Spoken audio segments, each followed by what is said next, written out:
Toi whatalo whātu Samoa le whita whaafonga e tēnā ne whoi o lau tāpo inga i le ni vaenga o le pō.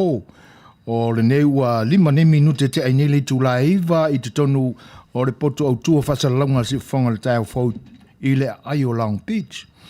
Le nei la ua mātou toi tau mwhai ia e ala i le tau tua whai pēa alo whalua lesi a wā le paia ma le lasi o Samoa i tu ese o le lalolangi nei o lo o tau māua mai ai le nei tau tua. Mātou te toi whawheiloa ia tua i le nganga whaaloalo i lo tau paia ma lo tau mamalu talofa lava o sa ma whainga tā o lo tātua tunu unu atu le ngaf tauli maina e se leo sui foina e tēnā ne whao la uandanga si ufonga le tai o whau ia wā o sa lama whainga tā mai le vavau o lava i le unga o le soifuanga nei e tū mau e o i le whaavavau. E na o na mātou whaapai atu le nganga whaaloalo ma whaatulau i o tū sām whaintā whaawheiloa i atu ai le nganga whaaloalo. O pai o lo tātua tunu i tū te tele, pai a whaaleanga nuu, pai a whaale kalesia tēnā ni whai o le pai a whaale Malo, ia ua silo fia i le tua lo mātua nganga whaaloalo na o mātou whaatulau ma whaawheiloa i atu le nganga whaaloalo talofa lava. Paia ma le walunga o le atunu ua mawhai ona whaatasi mai le nei teimi ia e tēnā ni whai o le lango mai pēa i le tautua lo wharewanesi o le siufonga le tai o whau i aso whai soo e tēnā ni whai o le nei a fiafi mātou te whaawheiloa i atu loutou paia ma loutou mamalu o le pōnei e pē o na whafonga i nā atu le teimi o mawai whaiva ese ai whai lo pepe le tautua le nei o unanga o le afiafi ua whaapitoa mo le whailo inga mo le taitai o le tātou Malo to tasi Samoa le Afioga i le Li Palemia Tuilaepa sa i lele Malielegaoi o le whailaua o mātou whaalua atu ai mātou whaatasi atu mastasi whai o Alii o le atunuu le Afioga i a Pulotu Star vainga lepa lilo ia lea sa tā ma le whaafsota inga o le nei o porkalame ma le nei whailo inga ia le la ua mātou lua tua i le whiwhi nei. Ai, sa iai le fuafuanga o le iwa ma ai e whailo i mai ai le whianga i le Alii Palemia ia e peta iane ia ona ua longo mai ia ua Feagai fo i le Alii Palemia ma nisi fo i o le media i Samoa i le nei fiafi ia au le mwhai ona whaatonu ina i le iwa e pei ona ai olo o tālia pea ia o se taimi ia ona liliu mai lea ia ma whatau nuina tūlanga uma e pe ona fuafuaina ai o lau tau whita whaafonga mai Samoa ia o le tu ia lava ia tūlanga e pe e na whailo atu le taimi o mawai e tusai o le whaatasinga ma le whailo inga ma le whionga le Li Palemia whaawhelo e atu fwoi le whaatasimai o lo le waafusuanga le pua ma lo le soifua Manuia le ngantelea Andrew le oli Suasua ia ua ule malamulama pe whape iona o whaashiapina le S lea e apostrophe Andrew ia ngā pepelo a whaua Tuilaepa e pepelo ai le atunu ia whape fwoi on whaafelo e atu i le tāpo inga le wharetua e a soli ulali talofa lama e loutou pa ia ma loutou mamalu pa anga masani le nei au nanga le sunga le tuisa mau te lainga ia whatatoo Malo le soifua Manuia ma le langi mama ia o le fo ila o tātou toi wheiloa i le nei a fiafi ia mo le toi langanga whaaftai lenga toi lea tiuli leifi whatai talofa lava mao lele sa tele Malo le tau atai Malo le soifua maua i lau whionga whaaftai tele mo le porkalame whaaftai tele a maulele lo isa wha mausili tā lofa lava taimi tā elenga Malo ia manisi wa le maua o tau suafa i le amatanga mo le atu le nganga whaaftai le whaatasmai ia a o le whaafeiloa i atu fo i Malo le soifua Manuia ma le langi mama a o whita whaafonga le atunu whaamalulu atu fo i pe a pa o papa se whaamatalanga o le atu vale o whautuanga lava a tonu e tūnga lua tūlanga fo o lo ani mai lo tātou tunu umana ngase i upu whai o lo tātou Malo e lango e le fia ma te lo tātou Alii Palemia ia o le mele whaau ulolo ma au atua i lo tō whinangalo tau tua nā. Tusa lava po atu langa e pio no tātou maua i nei ona po o le ngang whaalualo lau whaluale si o si ufonga le tai o fau na ona tuua tua whaau whala i lo i o tawhatafa se tau tua nā na tātou ngangana. Mai pia le tu ia le whaali me o le whinangalo ia ai na on whaaololo ma au atu whapena ia whaalualo pia mai pia sa tātou whaalualo le tātou taitai ia ma teu mai le tātou ngangana le angai e le nau tātou Ma Le Palemia le o le fi tā whaafongafonga ma mai mo le atunu ia mele ai o ia tua ma te talo atu le nganga whaalualo ia e whaari ai ia o tātou o Samoa e tū mau le whaalfani pe te tele lava pe senga upo le atunu e matua lama i le o ia o le nganga whaalualo le nā e whaaololo ma au atu e tautua nā na tātou ngangana ia e whaafei loa i atu i le whaatasi mai o luru i risara koro mere ia se ua kauma pewa se o kalongu se ka ungo kou suafa mkua whainka salo e inko piko inkia ai whaaftai luru i siara whaaftai le whaatasi mai le voi laua e momoli mai le whaafei loa i ma le wha Malo ia e whaapena se langona o le ni au nanga whaaftai tele lava i le whaatasi mai e whapewhai ona whaafei loa i atu ia lasi lole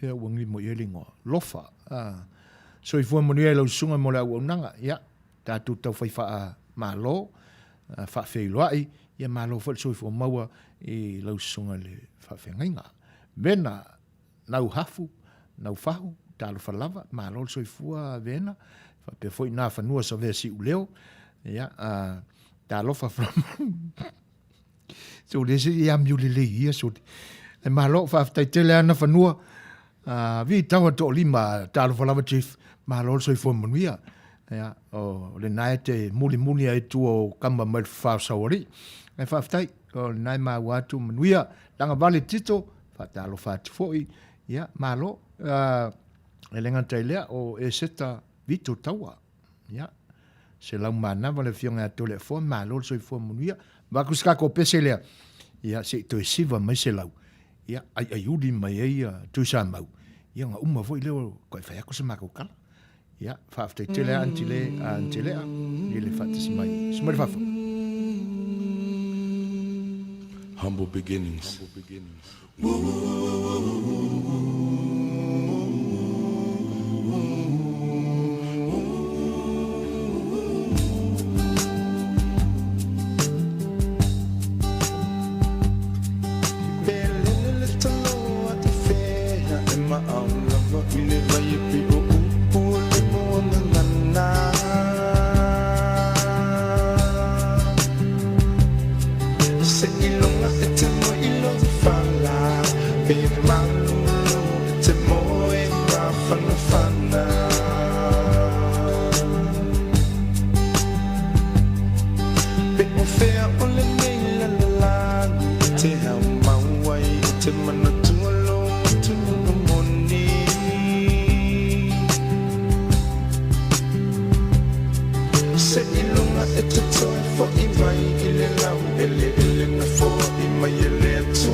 Fulma fa minute te ainele Tuilaepa fa fia pea le sunga ya vania toloa ai o si fa alinga le nei ona o leua mantou maua i finangalo foi onisi o lo fa pe mai la to te le maua le tato porkalambe ia olona winga ia ai fa malulu atu ele ai ma se nganga o le nei o nanga poloka seisi o le nganga lava ina e tala le avanoa ia tau te whaafonga ma mai mua mai ai.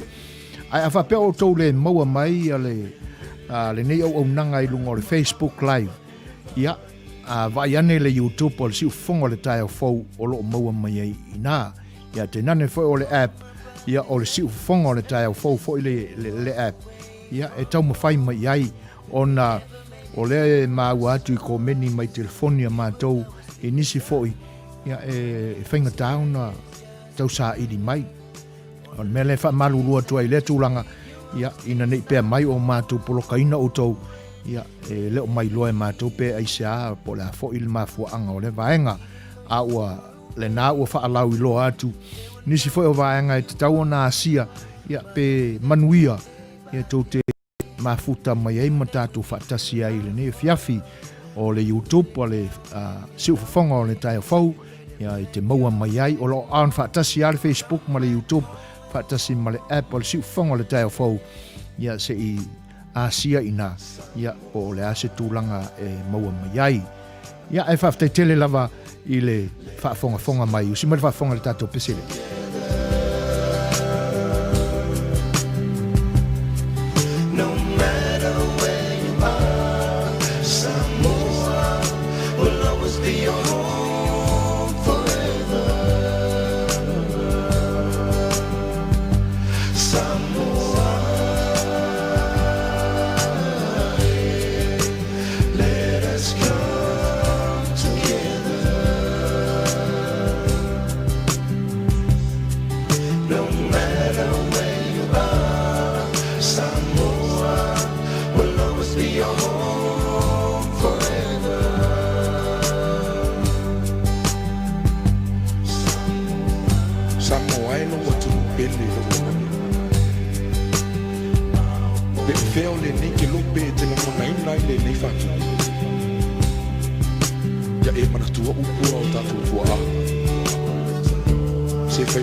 Ia le whaatua o ia loa lofa I so se tangata.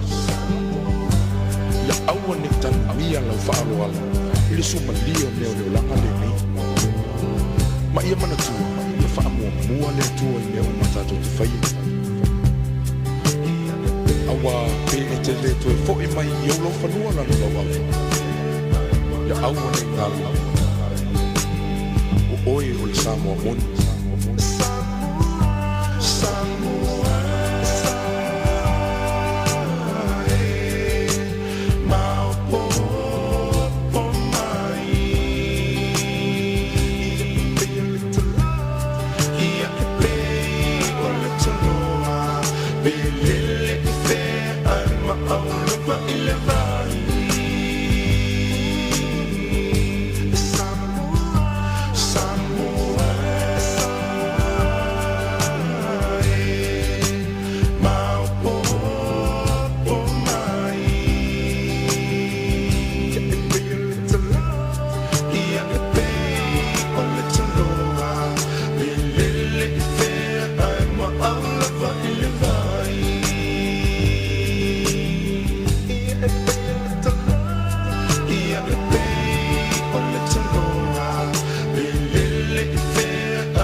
Fianga mātango fie ma le siufonga Malie o le sunga ia vania toloa ia e pe o nautou whaafonga mai ai whatalo whaati ia papaloloa Mary Collins ia o lo whaatasi mai le nei taimi o wheiloa I mai fo il wharetua ma lo whaafitai ia ma lo soifua Manuia palo ia whaafitai le tua le nai maa walunga le au ino le masina le soifua e whapefoa an whawheiloa e ati ia Celine Lilo ma lo Pulotu New Lei Star vainga le palilo ia masalo se niso ia ia o le ala ua maua mai ia o le alo o le sunga I le li fai pesi ni sinei ia le fionga ia Pulotu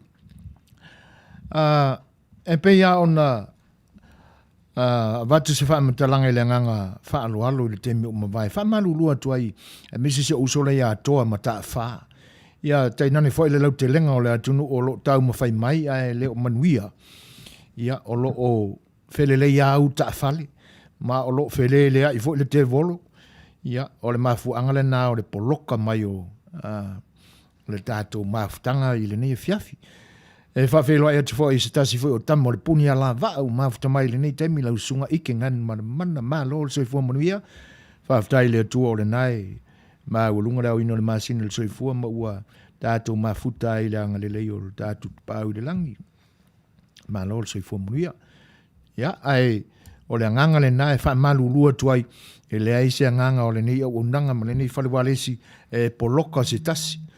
Ia, ai se vanga nā lava nganga le anga o le lalulangi nei, o lo fefe o isolo. Ia, e wha malulua tuai le vaenga.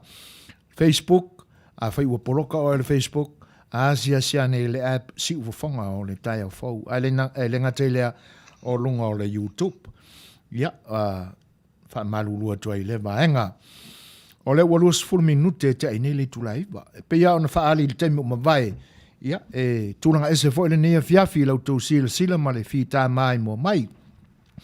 Ma aftanga le nea fiafi ona o le whailoa inga ma le tātou tai. Ai, o se awala na ta pena e le Afioga ia Pulotu. O le la se o le liwa tua ia Pulotu vane lau tau whaafonganga Samoa. Se whaia se saunuanga Pulotu. E whape i ona maua la fsota inga lea, wa o tātou i Amerikani e mamau. Australia, New Zealand e whelata e whaingofia ia le valea, ia mamaua o lātou a wanoa i le palemia. E se whaia saunuanga le tūlanga lea Pulotu. Whaftai, tau whionga, sue fuina fo e tūsai ma le whaasili. Ia, e le se mea e whaingatai le atua. Malo. O te langona o se upu lea lata mai e mawhai o na wha upu e le vaenga. Ai o te le o te lo ingero se mea whaingofie. Manatu o le taitai o le tātou Malo. E le o se e le whaingofie le tamali o na maua e poso na wanoa o na e pisi i o na tiu te whai o le Malo. Ia e mai se fo o le atunu peitai ane. Ia o na i uso fo ia pe ona e sile fia i sa matua o nga i tūranga lua i aso ia. Ia o lea fo i pe i fōringa o lewa awa a lua fo i pe whaisela whainga uo mamae. Ia malto ina. Ia a tonu o le awala na o lea ua mwhai o na whaau fia tuai. Malo. Te whaafetai ai nei uso fo i mana i tua whaafini. Sa soani me wata mo whai atu i tātou nei i Amerika nei, i California nei, Los Angeles. Ine e maua fo i sea wanoa tātou te whaatatano ina tai al Malo. Malo, whaftai. O lea la ua maua tonu le tūlanga lea, ia e moni le lea lau saunuanga Pulotu. E le aise me whaingatā e lo tātou atua i langi. Ia ai o awa noa whapenei. Ia, e le ai fo se malama i tūlanga ia i le nā fo i tamali o le atunu o lo utou whei loai. Ia e se pi itanga, ia pe ua le whetau i le upu le i se vā la lata fo i lea ma le whianga il palemia. Ia le la ua Manuia ina iau tong whainga. Ia le fo i la ua a vea fo i ma fianga fo i le nea ua unanga. Ia a vea ma ua o le isi le nei vaenga o le lalanga o me whape nei ma tūlanga whapea. Ai molo tau sila fia Samoa. O le whianga ia Pulotu.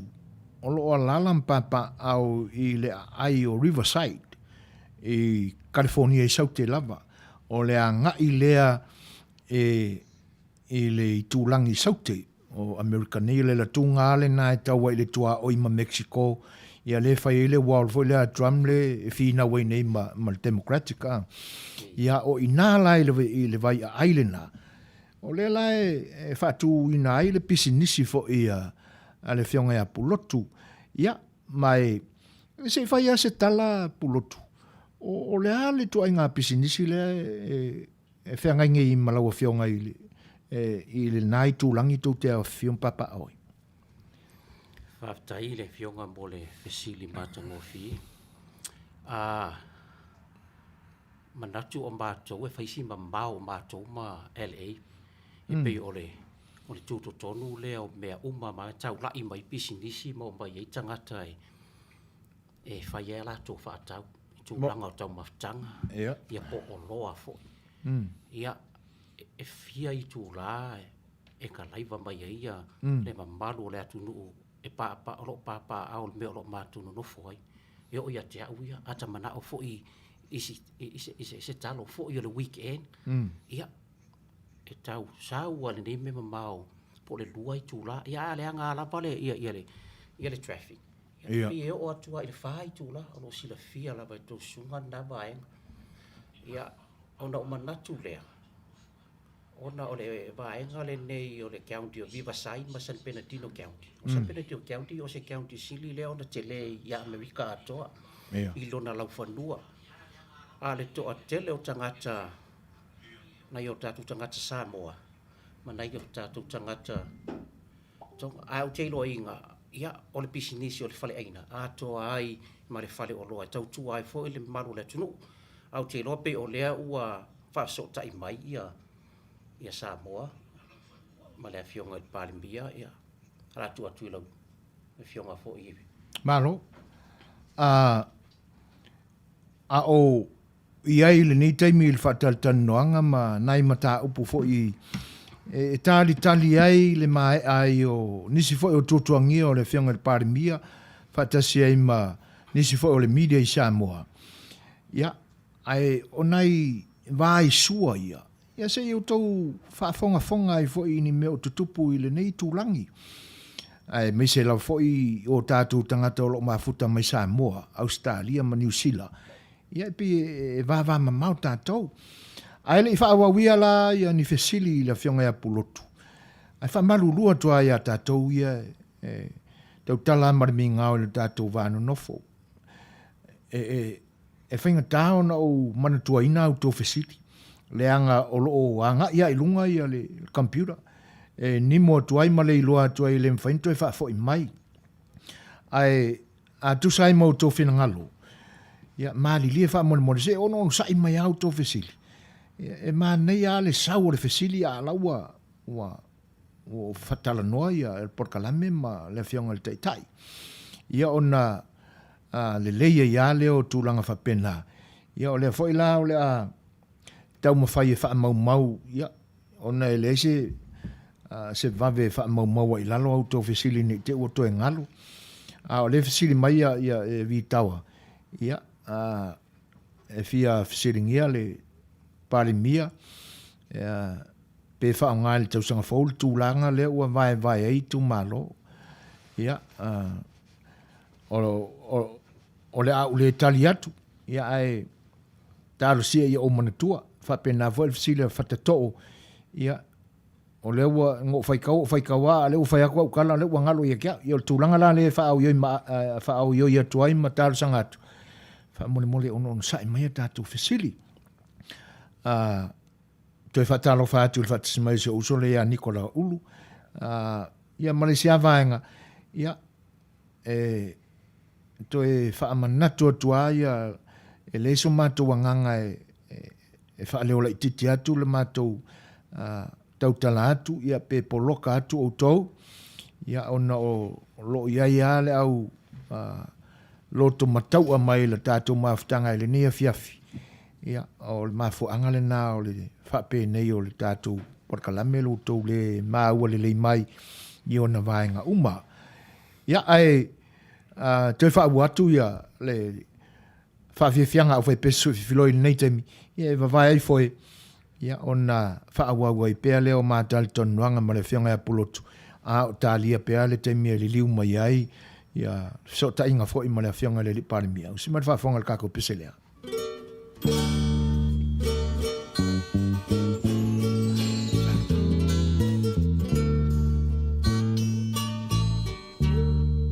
Say Oriana,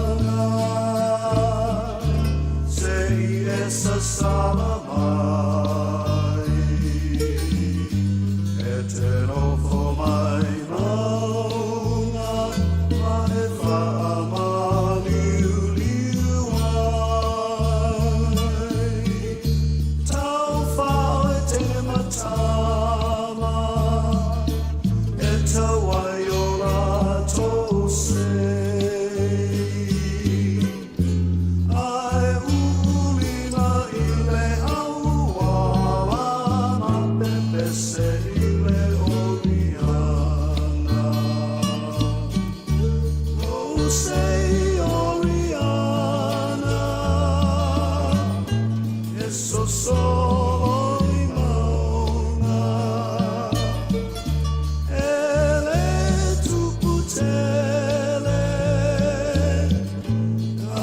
tau fele fele tupua oe mai ana mua fua matau le vau matua sa te uai o Samoa o sei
Ia le na sauto whaafunga mai, si ufunga mātango fie, o le Afioga ia whanana Jerome Gray, ia ma le pesele na na tā ina atu, molo tō fi tā pua i mai Samoa, a ono, a o iei pea i le tali ina o le teme le liwa tuai, a tātou whilo inga ma, Naioti Palemia e pe ona atofaina i le nei pō. Ia whaafeiloa e atu lava inisi o le pa i o le atunu ufuto a mafuta mai tā lofa lava. Ia whaafitaitoa a tono o le nāua taum whai mai lava le nāua Manuia lau taum whai mai. Ia vi ia le li. Malo lava le saili. O tūlanga e pe o nei ai o le afuanga o le nei por kalame. Ia pe anō tau whaafonga mai. Ia ona maua fo'i sota i ngana Feagai a Pulotu manisi fo'i masani ai lo tātou tunuu mafuta ngā i le Palemia pese i o le afuanga le nā o le nei whailoa inga le nei fiafi. Ia ai, a matalo ai tele ai, vaenga e ono manatu le to tele. Ia, pe a whaalongo atu ma whaafonga atu i tūlanga maa le ale fo i o lo o iai, tūlanga fo i o upawhai o le tātou Malo i Samoa. Ai, e le manatu Pulotu, se mai aso fina ngalo, ona o le sile atu la fono pe o le whaangau le malie ai. Ia le lau te lenga o le atunu, o lo o Afioga papa au, ia atunu ese i fafo mai lo tātou atunu. Si, mai aso fina ngalo Pulotu. O le ase tūlanga i lau mātau iai. O le ale mafuanga o le te o le tātou whainga Malo, o lo iai nei le tūlanga lea, e le talia i lātou pe lātou te le mawhai e on te tala mai lea wanoa e pālo tātou, e tātou iai nei. La so whina ngalo iai. Whaafitai mo le whaafisili, ia, o le ala utalia uia i o ulangona ma mea i o te mauti noa, fo ina i moa ulawa ia, ai le whapeo se tali lea e sa o ai matonu ai le nei vaenga. Sila i tūlanga o le whai ngā pārota. E whaisi ia o le whai o le tau o le pe whaafea na whai, a wa a whao ngai tātou le au nai fo i le whai na pāroka. E ma whai o ngā hacked. E o ia Amerika nei le Malo tele o lo hack. Tonu pe a mawhau le tūlanga whapean. O le si vaenga. O sili atu tangata o lo alana papa au i atunu i fafo. Pe wha ina numera. Ina i lo tangata o lai Samoa. Ia. O te loinga. O le si vaenga le nā e masalo e Malo tangata ia e alana papa au i fafo. E pe o te loinga pe ai popo e ai le Malo e nā vaenga. Ia. O le si vaenga. E a wawhai e pālota fo i le whaonga e meli. Ia. O Amerika nei. E nā le pautanga te whaatanga ngā pālota le o te mor pālota. Ana o military. O ka ngā kon milikeli e mawhai o ngā sen mai ala tō pālota. O nei mambau e misa ala tō ia overseas. Ia e o mai nei ua whetau ia malitaimi. Mai la tō fo i nei ua approve le disability. E le mawhai o na malanga tui whale pālota. O lona winga o se e vaenga le nā e a whawhewhea la na mawhai lo tātou atunu ia ao. Atunu une o le fo i e tau whainga tā. Ai au te loa fo i la mana ia fo i a maole manua la fsili ia i le Fionga fo le taitai. I la mai e se tali manino na vaenga. I le neia fia. Malo. Ia, wai e moni le leia lau whaalinga Pulotu. Ai, e ia le manatu e tusai fo i o mea ua mātauina i nisi fo i atunu e le ngata fo i o le nei atunu o lo dātu nunu fo ai. Ai o lo maua fo i mori mau i New Zealand. Tangata si tene au New Zealand o lo o nonofo ma whai ngā luenga i Samoa. Au ai teime o lanto pālota. E mwhai ana pālota me i Samoa. Ia, ma nisi atunu e tele o le larolangi. Ai pese e fōringa mai i mau o whaalia mai. E na o Samoa ana tunu ule tāo fiofi. Ia, e pe whapena ai se manatu. Pe ai se alama ua. Ia, e matango fia fo i le vaenga e pe ona e tā ua. Masalo o se tu whapena fefe i ai le manatu o whainga Malo. Ina nei te tala mai lea wanoa i fafo. Ia tātou iei fafo. Ia, i una te ua whaale tonu ai lātou o lo se mpapa au i no fōa i tu Malo te tasi ia tūlanga. Ai, i le tūlanga ala ia o se taitai le lei. I le popole ai tūlanga nā pe a wai ala fo i launa le lango ina e tangata ia i fafo mai ia lātou ia i Samoa. Ona ua ia ini mea o le tonu o le lātou tai. O le aso whina ngalo i. E mafuai la na whapea I le whainga mai le avango ingi ranga ke ua pāloka mai ai ai le pāloka aku ia lako. O lona winga, ua iai se mea ufa le tonu, ua mafua inke ke akua, te lango ina le manatu. Masalo ia ona fo i te sila fia, a tātou wa ai fo ina i tu susinga, i lunga fo ia pe au ta whairangi, e tele lava ia manatu fo i o tangata e pe e whaitua ina fo ia le whainga Malo nei, o te manatu fo i. Ia, manatua, a whao ngā fo i le absentee vote le tau tā ua mai e le tele fo i o le maru le tunu. O e whaitaua, e whaitau lava e Samoa. Ia o tō manatua, a o fo ina wa o absentee vote, e mawhai o na meli, e mawhai o na emaili. Po le a le awala inei, e tali tonu mai e in charge a Samoa le whaitauina. O ai la le sui o i tātou nei e mori mauina, e le au whai o pāro tali nei e, o i pāro ta wha le au aina. O le tasi iwa maru fitu, po le balu, ia po le balu fitu, po le balu, sau whai pāro tai i le tumaro le ana maa e solo.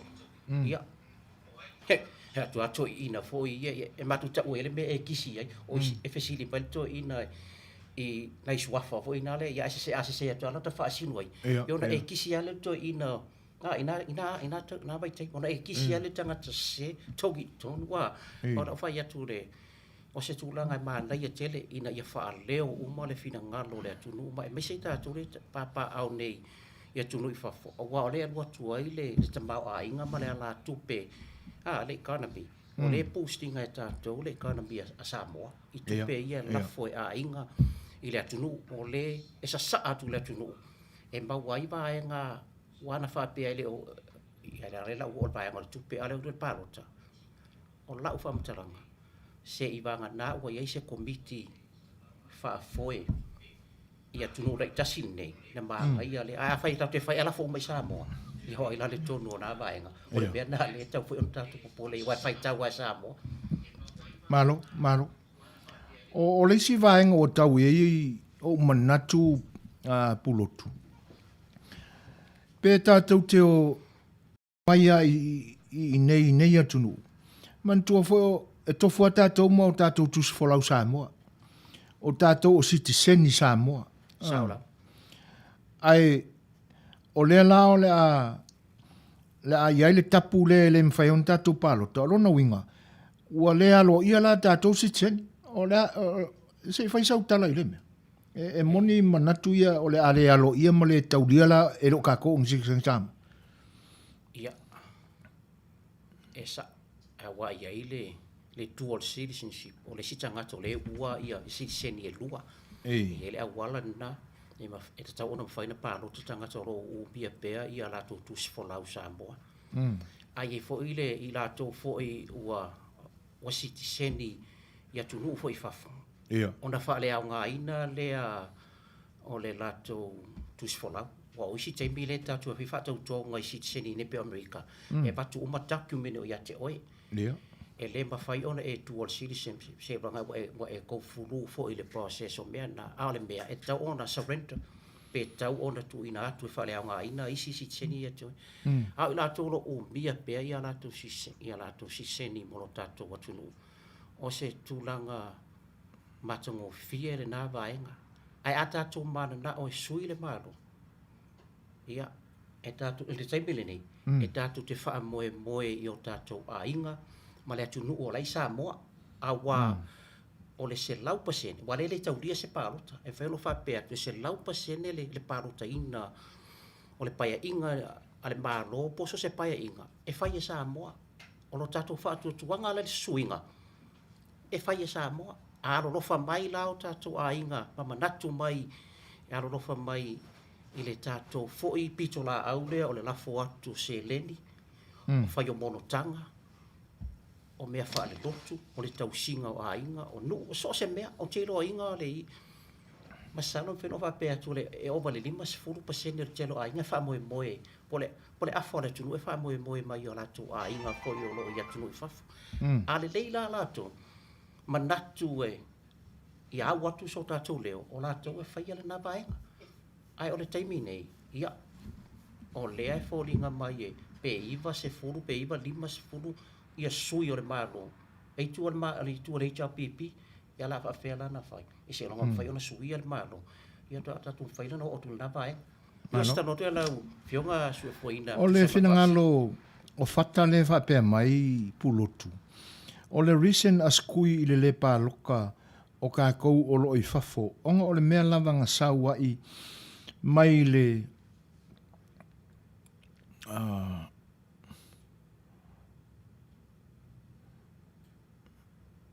le kaimi o maka afa. Ai o le ala ai o le a la ua soonga sui ai le whaavai. Por sa o le a ia. Ia. O le e vatasi ai lama le finangalo o te hila o lo whaapea mai. O vai le 5 sultau sanga o whai le tautua i so se a inga i Samoa. Ma whai monutanga whaamatai. Ua mātitiwa i le tangi mai o a inga Samoa. Tinga ina atu Samoa i whafo i loo i la tau o loo. Ia.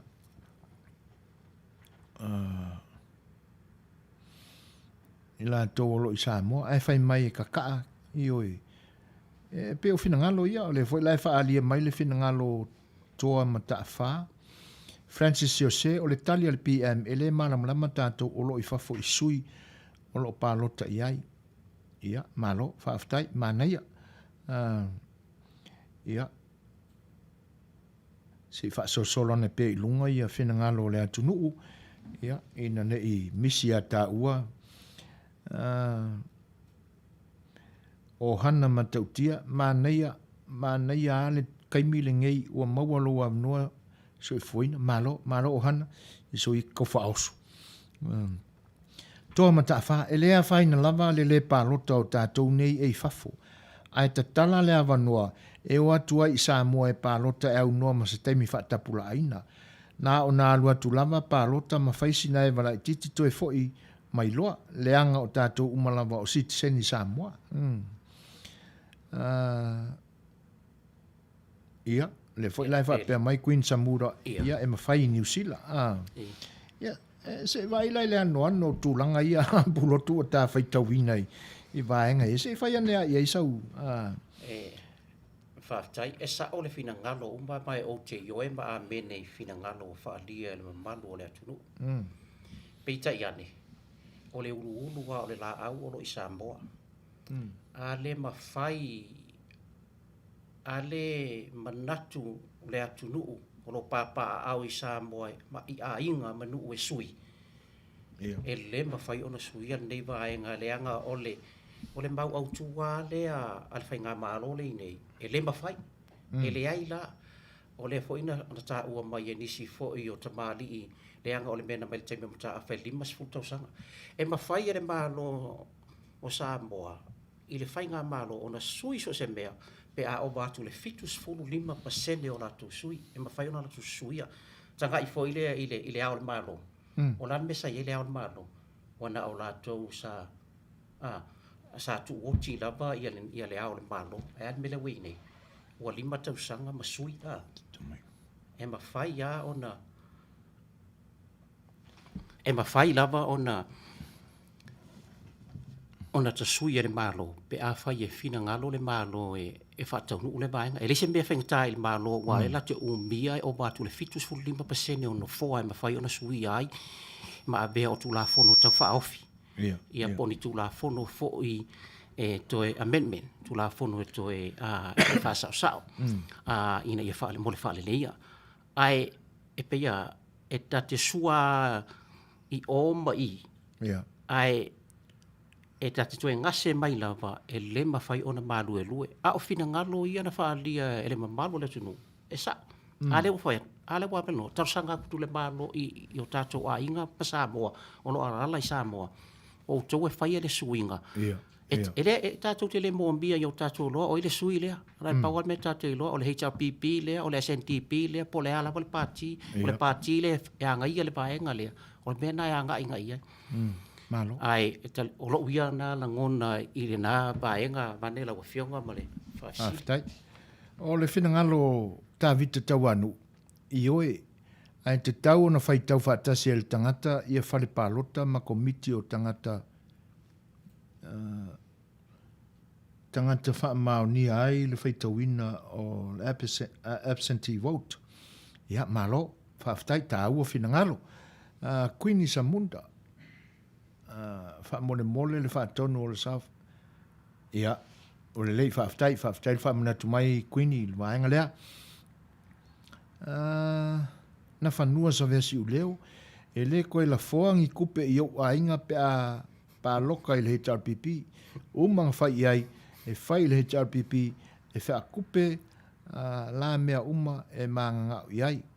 Ia, malo. Pe o le si vaenga matango fia na lewa mai nei. Ia, ia. A whai wa uma atu le tātou tarusanga matulanga uma a e le lue mai a inga mamea. O le si a wala le a. Ia. Usoi, o te arofa ia te oe, e te pala au mai masina uma. Ia. O le oti. O le wha lave, ia o le mongokanga, o mea uma a. Ia. O pili ata mai tile a onga a. A waire na whātia, o le tau sofanga i Samoa. O le matua tangata la pa, le au tatu. Ai a tatu tapula iai, ma whai atu iai. Ia, a tau leo e sui mea nei, e le tu e batua sau seleni, ia, a tonu, ia, o le ama puna mai ini si vae ngol feitana. A o le si, o le tau tau atu, le anga o le mea moni, e itangia, o le mea moni. E le ini ana uo le taimi e la tu le mea moni. Wala fu e tele tangata e a feitai te oe, a e tau tala sa o ama tu atu sao. E tau le moni a uo, a e tau tala le mea moni. O lona tau o ngai malo lava le mea moni. Malo. O hana matautia, freedom of speech, kaimingei, e wha leo aku ai. O wha leo aku ai kako mangaku, a wā e iaile ai a te tau a tangata uma, mea na tātou whiola ma soifua mai ai, malo, ma tango fia le maenga lea, freedom of speech. Fia tau vau, anga o umaloka Samoa, le au mau atunu i fafo e o Samoa e restala ma vote le palota lua fe lua tasi ma kwai ma fai anga sui le whainga malo tu sa pe fai mai mongo kanga ma tautua i a inga lai Samoa ai ale alu i Samoa e restala ma palota ia e te tau e ta tau fiua e le kai pasia le palota atu tangata lea au mau fafo malo ia po ua e le polango o le mea le tupu o tātou a inga lai Samoa la tau te langolangoina le whainga malo le iei nei malo whaftai vai o le te samsama tu moe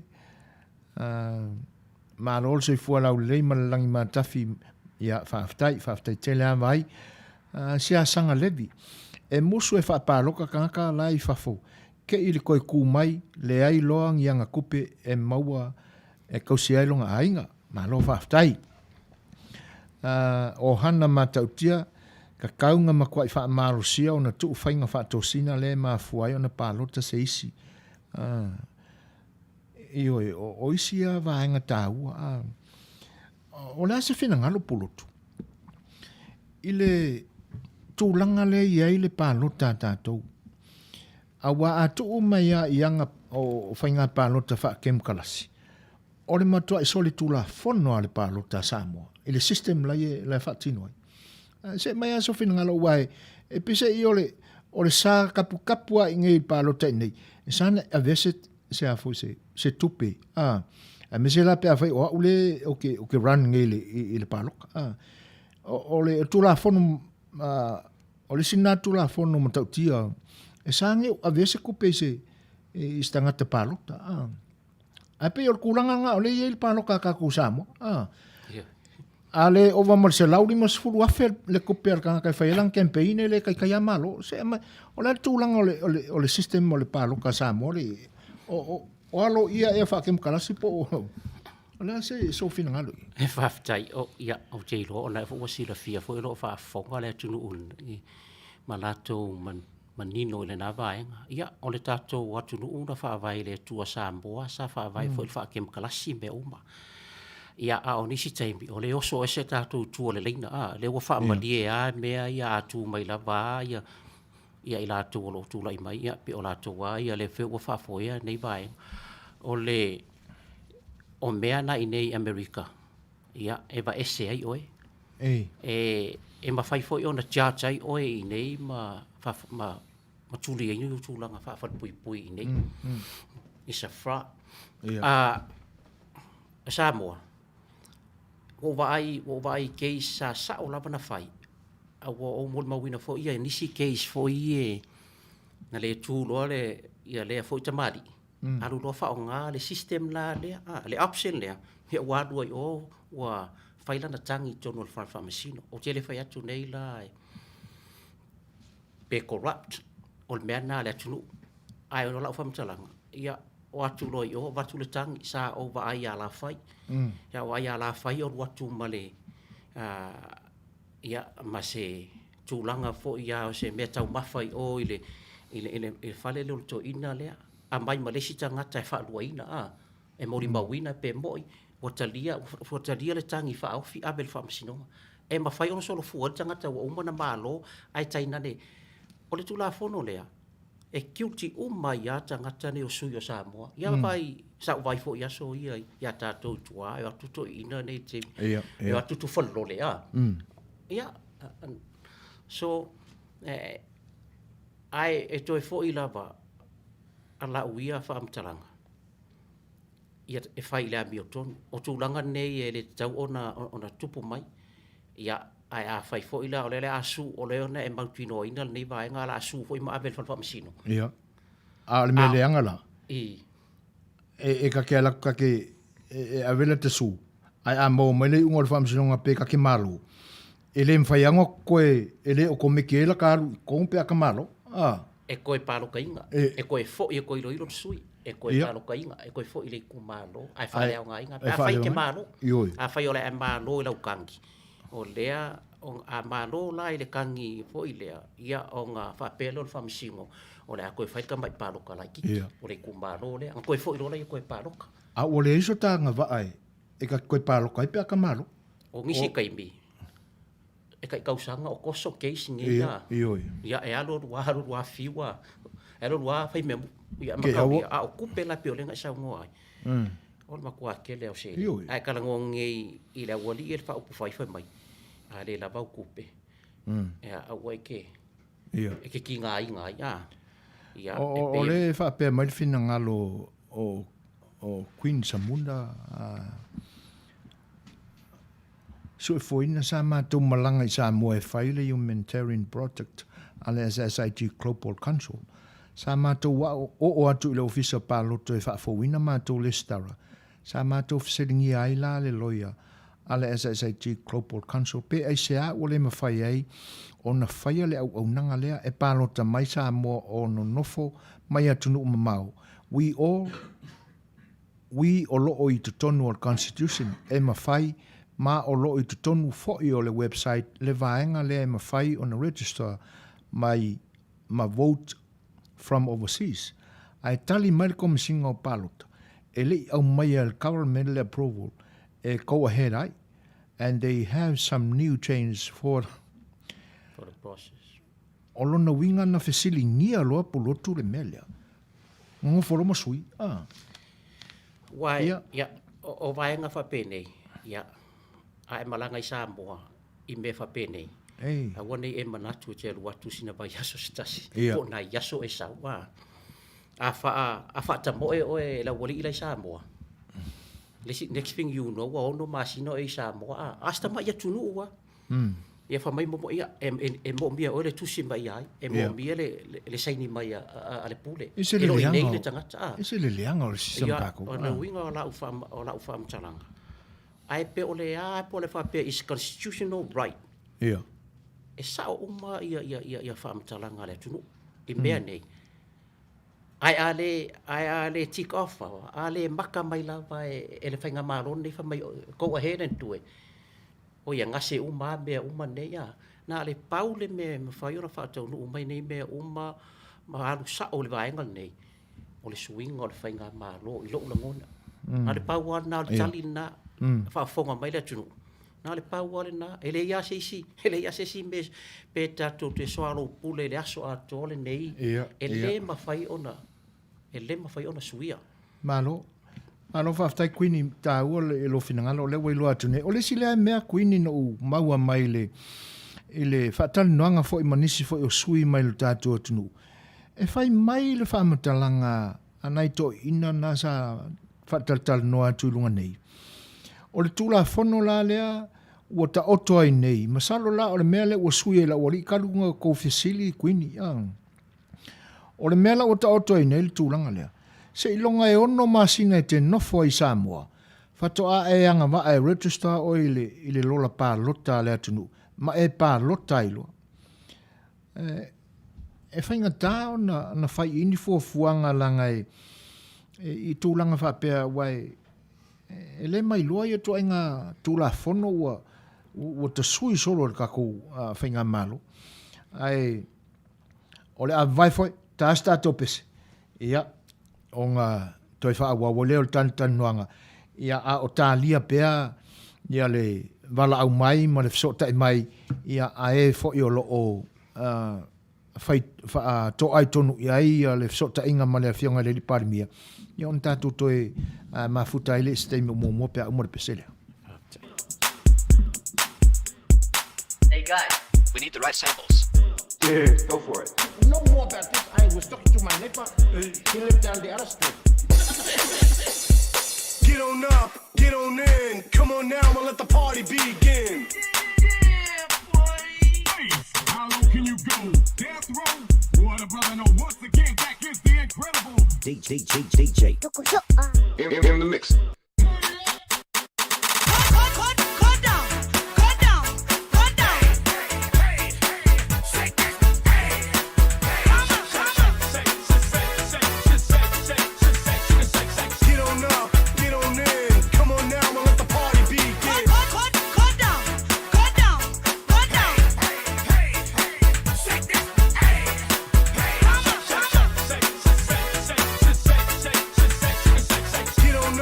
Get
Hello? Hello? Hello?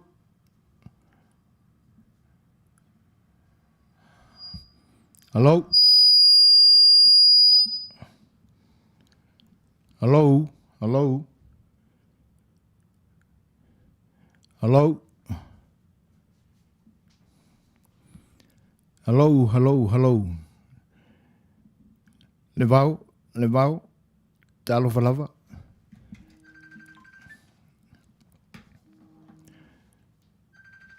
Talo falava.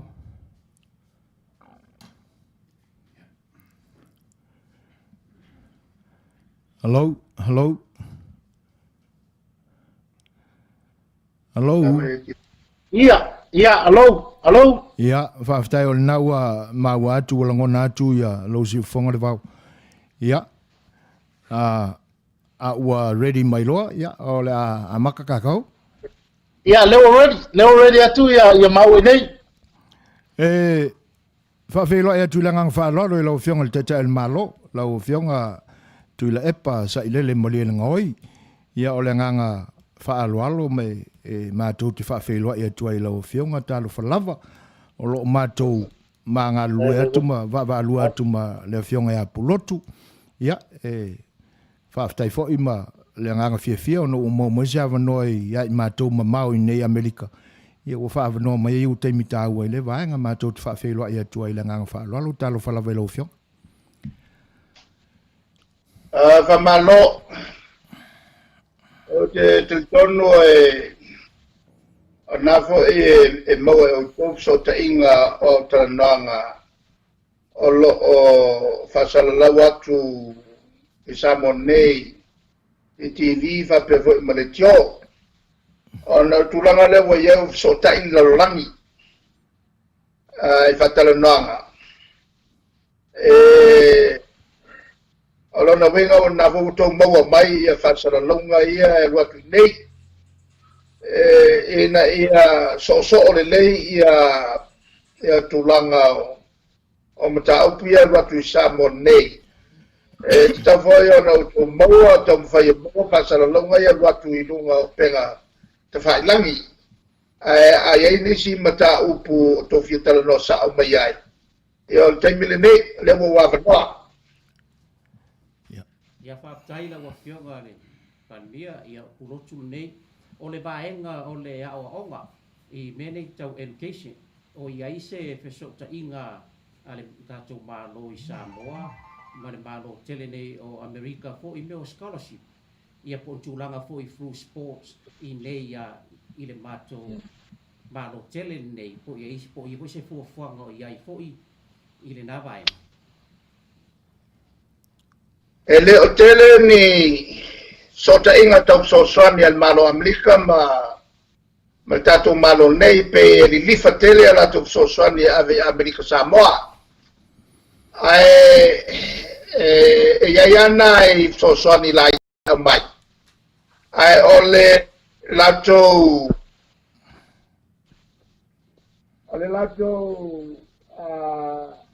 kinalo masani e moli mai a tea o la mai latou Suasua i faltupe tele tate faltupe asia mari faltupe lalani a taula i tonu i ia ta wal faltupe lalani por faltupe asia wa tele sia tunu la lango mai a Samoa a wala mai ila wala le tas a whatever no mana o e fai se Suasua ni tu sao e pe o lo muri pe Amerika e la tu whenga whawai e ala nai tamai pi nati e masani o na moua alu kerera whaikio ia ona mai le whaisia ka mai mea la ka mai ngei nga la tu mai ai salo po le lua tolta sanga talwai whari tatu whare mai Ia, ona, whaivele whare mai nā lea tingi whare mai, sta mai whare mai ia. Ona tusi le ia, I manea si a tingi whare mai lea tau whaia. Ai, sa tau ona whaifari lei, maini masini, mani me whapena e mata ngā. Leo mai oisi malo pe o saina, whaile mai tele.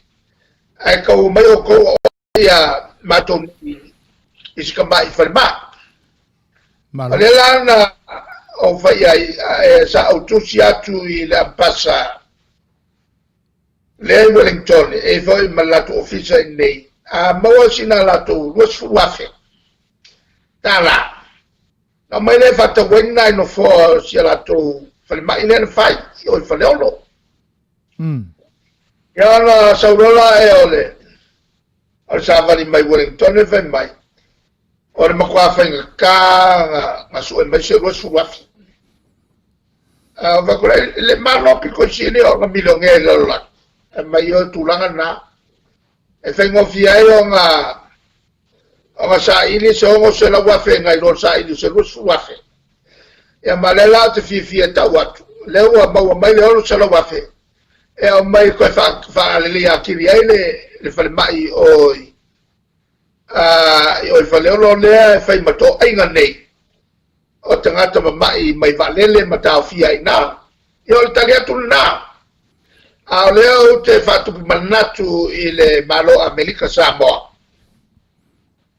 ya faile le la tova malo telo Amerika o malo picosili o kele kupe e mato te mitai al mafuanga e mako ke mikai o le kaya o so mai le 4 milioni ele malo Amerika o so mai le fai kokoa ai punga mai fa malama mai kua sau inge Samoa sifo ya lolo wenga ole tau ole na ole fa malo sia pe sota inga mama lata Amerika Samoa ma malo telo Amerika ona yai ia fenga fa vai al malo ele o mai sao ia tatu nei Malo, si vaenga le toe fia te tawa tua il saunuanga lau Feagai Le Palemia e pe ona ave ai le fautuanga ia Amerika Samoa inga ia fai fale le lako soka inga ma le malo tele o Amerika o lono winga a fa pea e le sao na fa nga e Amerika Samoa so soani avatu Amerika mo latou o le ale alo ia I fo ila ma le si tu o Samoa o le winga le o finanga lo lau Feagai elea alo wa pina ngalo ai ki fai mai ayo e ko anga familia la ku va fer lo la ia ya ki le coupe e avo e se sa mai Amerika Samoa o ke mo kwale ke fa ma sa po fa ma se ai pa wale me ya ke le me ma sa mai ma wa la e avo e Manuia ainga kako I Amerika Samoa ia mau ainga nga ia o kakau mai o ngei I sa sifo Malo po o se la tanga karuai e fa tai wa pe o le vaenga le tau tu lo atu la Feagai tai tai o ni scholarship fo ia mo wa e to tele alo fo o le atu lu e tale dia I so se ta longa ia me se fo ia tu langa nei o le football le fa Amerika e lo ia se vaenga e fa pe e awala mai ai fo ina so ani fo ina ia fa lau tele ai fo ia onga pe fa scholarship mai na to tele fo yo alo mo fa na o le tunu ina ia Amerika nei pe awala la bai tu ina kasia e kasia e mo mai mo meu o so kanga fo ia ka vi o so la kuikua e fa le se me ku sa mai no wenga awala mai lunga po ni sota inga akapu kamaka alo wai longa ka longa ia ma lato fo I tangata lo e masani ta longa ia ma mau mai ni na ia manoa kai kas Malo o le aliliwa tuia I se fasili I le tatu atunu ela Tuilaepa o vaenga te tele o le tatu atunu I lona ta fatolu o lo iai nei pe o le anga nuu e kalesia ma upwhai o malo, le whainga malo. O le ase whina ngalo i ai mo so manatu i ai tūlanga lea, i le tāwha tolu lea.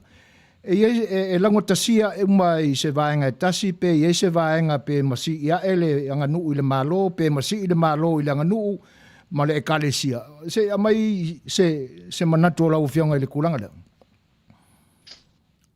Mantole le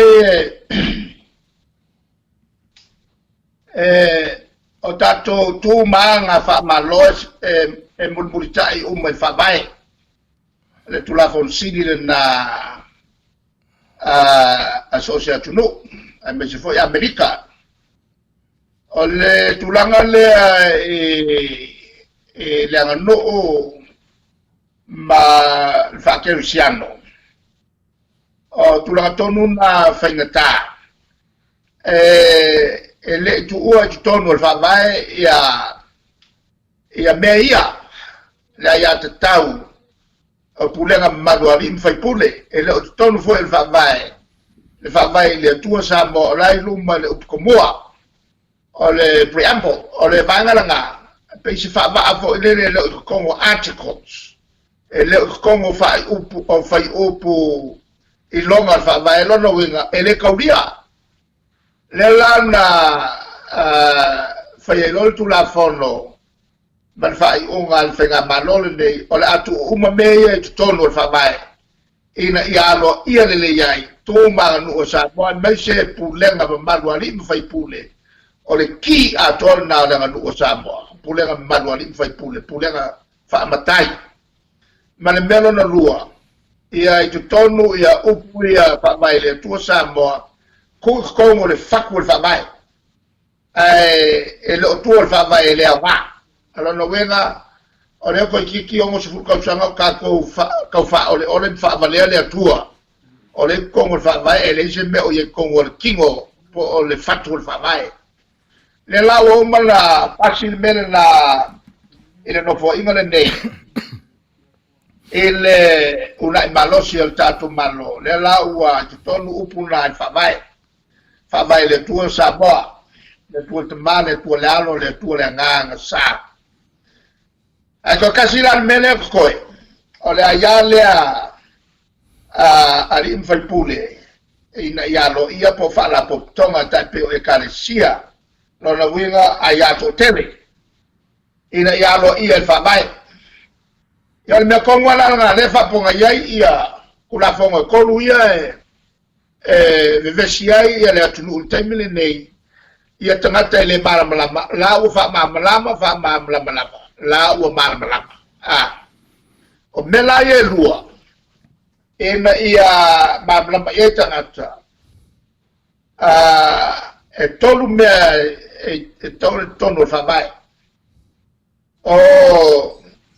o tu la fono fa palang tu la fono fa la no ma tu la fono fa le kalesia po o tapo inga fa le kalesia terciano o tanto nunga fa tu mai fa nua Samoa e au il pulenga ma malu alim fai pule ma le vaenga tolu o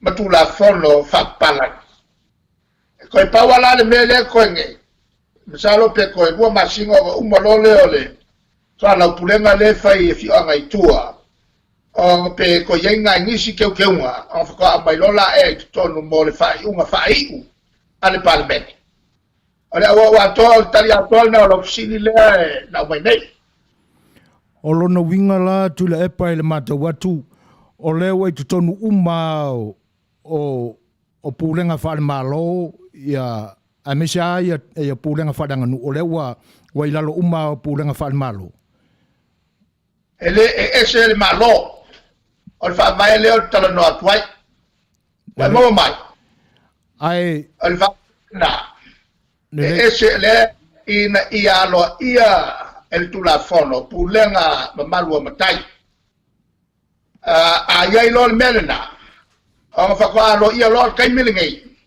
a sau se finaunga a se no ma se kamakiki o fai e sei unga e ono malo kamakiki e fare kong makai ia mo pai nga peo ke vai aku pe o pule ma ele pule malo il palmeni al malo le no winga le pule ya mal kapeneta o executive le ele pule ele executive le palmeni ele pule fo ele executive le famasnonga la ko ya ka umaya le ko kongol fa vai le alo ia kongol fa vai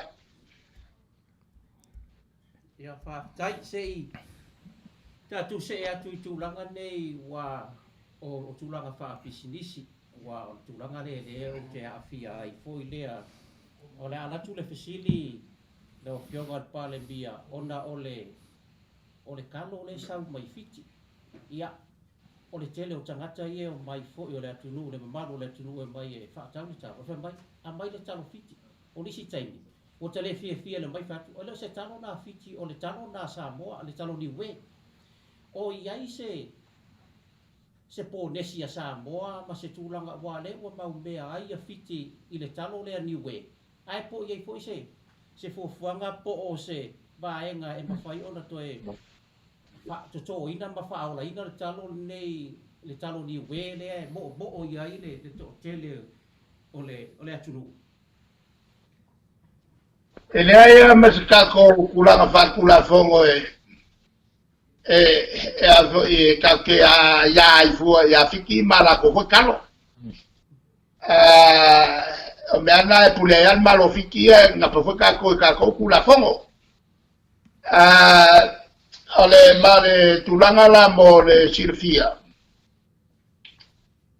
na la velo ka ko le lena ele tulanga le tosanga ya fe se la u vatolo o ki a color kalo ya alawa makwa ai ya fiki le ka ko kalo no winga el ka ngaru ma avia ka ko kalo ni we ko fiki ya ana tato Susuga atato scientist ma wai ko nga kalo ko sul mercodu o fa fe usua fo ia kalo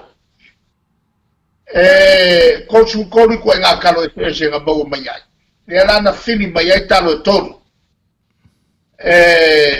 fai ma tato talo le fai ma avelo i fafo o kalo la nga ko pe wo silia ku ngai lole kalo we e ama ele fa ma ia go fie per kalo ki we o kalia ku nga tai la Feagai Palemia foi il tulanga tato wa te ringa foi o lau Afioga foi e o fa uru ia tulanga foi el tato balu Samoa e a vai tato balu nei tei o le lava po o ia foi se tulanga foi e mo mia ia se i tulanga e fa ro i luma po a foi me mo mia tato balu Samoa po a peio te mi foi ia sa mita ile i sempre le tato fitu foi le ia ale kulanga o ka ko lo kapi ale mai ale mo le lava ku pe fa ia ka ko fo fala 10 minutes bring up ole tulanga la ole ya e ka ko ke mo mia se va na ku pe o ku 2 milion kala ka usanga fa nga yo ya ole o mai ele World Rugby le 5 milion pea 5 ilongo suela ka ko le si vaenga ole melanga ole e fai ma fai suanga kupe e markele ale lo ku ka ko malo ya le foi so ani mai ele titi sel ya male si compagnie le plus sky por Vodafone ole kele o fa fikau le fenga ka ko o fa fikau le ka kupe le kai lava ia se le nge fa nga yo ya ka ku ka pi maka ko kong ya ni ka nga ka vo e ka ku lava ka fe le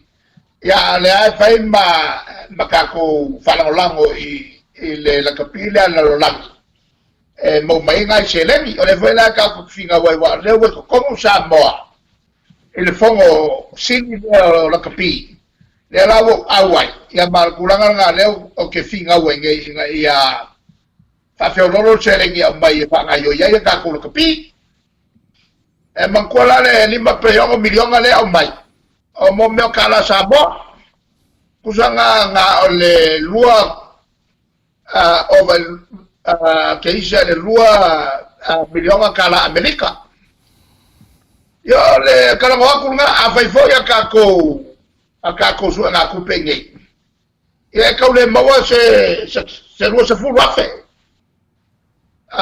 le tulanga la le ni tato o tele yo ka fa kio ai a olo le kai me kala mo ko e mai ya vo ni so so ngi ya le tulanga na la prenga fai ma mo ni sila ya le si aku pele nga yang sila ko nga de ma fe de ben bo mai ya ele kai la vai le passe so scamba ko kas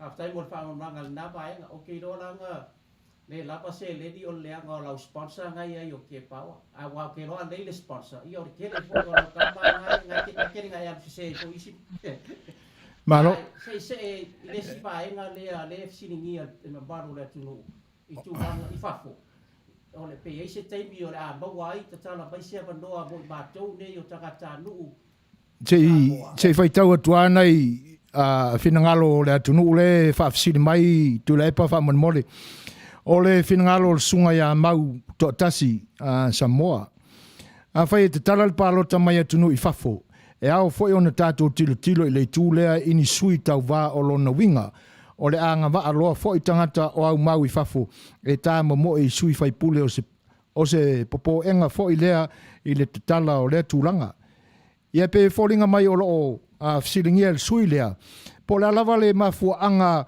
o le tau fiofi pe le tatou Malo le aia te tau o sitiseni Samoa o lo i fafo e palota tuai fai ngā palota al tatou tunu i le tausanga e fai i palota ia se mai e se finangalo lau fiong o le ai muli ka ko ri menga ye le am kanga fakanga mai ngam kafa o mai akupua o mai kas o mai aka o mai kas o tangata i e mure loko e sa pa loko e o so lungal valele le mai pa loko nei le me fai ona fai al melanga o le kuaku e pa loko mai ka kai fa kai a Australia magi usila ele ako se ko ni masalau o lo inge fai go fia ya la to a kako e o vale lua salau ni mas fuwa fe sa bonga nga ya Amerika ako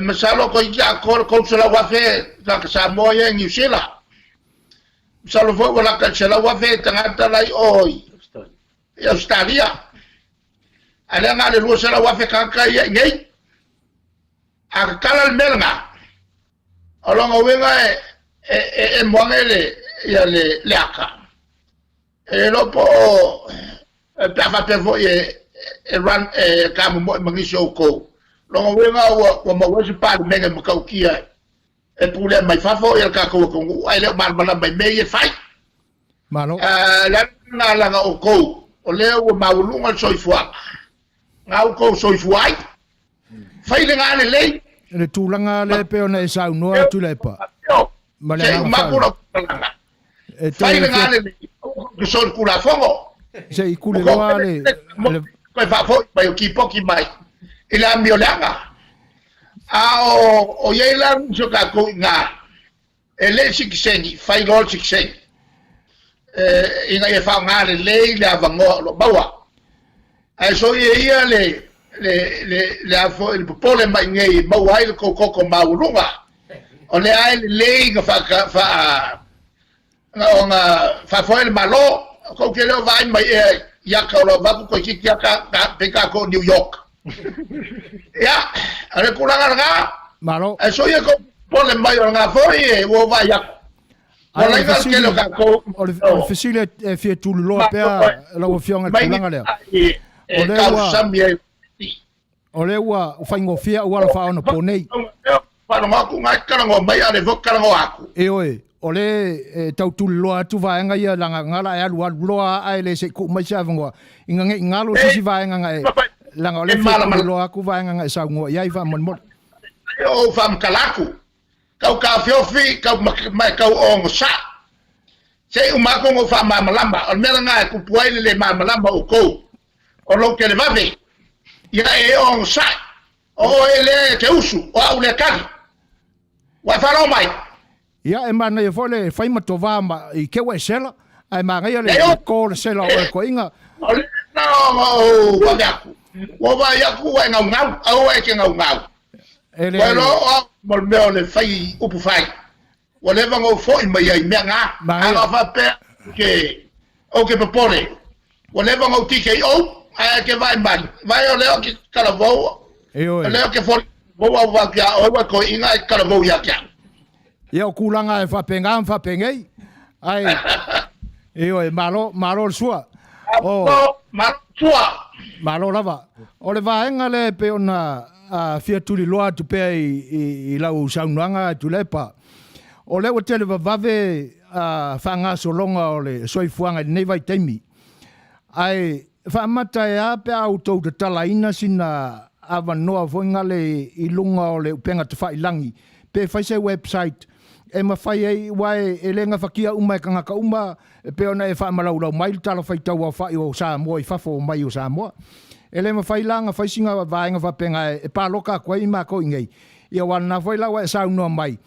E so ia mau ke pole aku i nai Samoa. Ai a fia mauala e o koukanga kai Samoa se kupe o ngā popole mai le ia mako. Ngā paunga le vaenga e amana ia mai ei Samoa i whafuni. Ai le mwhaina whaisina tau vaenga na e mwhai ona pāloa tātu i nei. E se mai isi wha mana manga lau fionga. Se i wha mana maku le me lea. A mai au kupe a mai au kou ainga. O lo kou kua nga il kou ainga. Ia le whai wha o le whai wha tau. O pese a wala malo. A wala le ngingia mei e lua. Ia. Au mai pēr ke le ngi a kia e lo ainga e sau lo ainga. O lai a mga ia oe. Ai awa le ngi kua ia au lava se le ngi a mai sosuangi lo kou ainga. Ma meo mea whal malo ese mea ngai lua. Malo. Ai, ele wha pe a lafu atu le tupe o ngā keu a ia le wha vavau le ainga. O nā fo ia ngā i le whale o loa. Alua ma le VHST. Ko kongi la fonga o tupe ele sao ai lo finangalo le vanga. O mea e lai la ko ke whaia inga i o lai. O longa winga ke mga oia mai inga i a whioki ai. Ele ai. O la tau e toifu ai. Ok, le ai leo se mea wakua le matlo. O le mela nga, ale akalakala ke le kuala mka upu makiri vai ai. Awa ke muri mo mea koe ngā mangaku vore al kanga ke fia porkiki. Ai fia porkiki. O so inunga al valele. Mai sawe ke ngofo ngei ma e kaukua. E se mai sao se tali ala ua fionga langa e o kulanga ngā o le kupu. O mai kilo i te tonu o nuu ia. E le mwhai o nga e lo wingo kaka ia ka mo. E le mwhai la o nga e whanongolongo i me o whamkalanga ia luaku. Ma whai e lo whamtalanga. A whai ko whakanga ka mo. E le leo nga e ngei ma staki inga i tangata ia. Po kaka whamaongi. Au e ke whanongolongo i mo meo upu e ke whanongo i e waku e le leila ma le a. E mankua le leila ka kori. E ko sufuru lua nga aposkolo. Ai ngā oloa e ngā luki ki ngā ka kori. Ia, kau ki ngolo e lesi o ke leilona nā tangata. Whakau e lesi o ka kori. E whai mai lesi aposkolo. E se longa o ke pai i o ngā mangua o ngā ukarikongu lea. Au ai ke whanongolongo i upu. So se kangaka e whai mai a mio kongu malelei. E kau mai lo mga kua le ia le tulanga leo Yesu malonga au so. E ia ki Apollo e a fo i lalolangi le nei sei longa ke ngei o whakua e loa leo o le sao. Ai ke le mwhai o nga i loa le sao i lo paloka mbao mai ngā. A le ngā fo e ngā le malo ua e kaukua. Whai le leilo siksengi le malo ngā mai kaukua le iai mai paloka iai. Ia. Sei tautol se la fionga pe we ava va mai pe o yese me o kup e sei o reisi fesili o le tūlanga le tūlafono le whaia o tau e pe o le tau mia i nisi sui foi le o le atunu o e fio atu e pālota i whainga pālota le tātou atunu mo to whai pule o le ale sa o le umi e nofo el tangata i Samoa wa le sa lua se fulu lua se lau mono tupu aso ale fo ko sui ko se lau male lima aso pe o le sai ti ai nisi i tulafono le o la tono ale sa ai o le ale fuanga ia i le vaenga o mafua on fe me ia i mai le lua se lau fas fuluanga le ko se lau male lima aso e fa penga fe me ia i le se me kumau Alo winga e si dia con ka wal ko la umbre lima. E fa poinga ya so nga se ka umia yo nga ngai. Mama sangi ka ka ia ka mo. Ya e le no me le. Ana le me ko fa ka wenga so ele a ko sa nga ko o ni. Wala pa nga so ko la umbre lima na. Namo. Ele ocupa ko la umbre lima. Ke pawa ngai kau le longa aku ko inga ngai pe kau sela mai ngai o leo ke makwa Leo ke le inga ia e la ngonga mai ai. ai ava peo e mga ko sela o la o leo la kiki nga ki le nga ile la ngonga te mea leo lenga o lau kamba ngai ka fia lau mai ngai e fe me ai wai pe lau ngai fe mai e au nga fo fe me ai ia awar fa fe me ia le mai ko inga ke pawa o tūlanga la whapena Tuilaepa. O ani mafuanga o ngaonga ya laina whi me iai.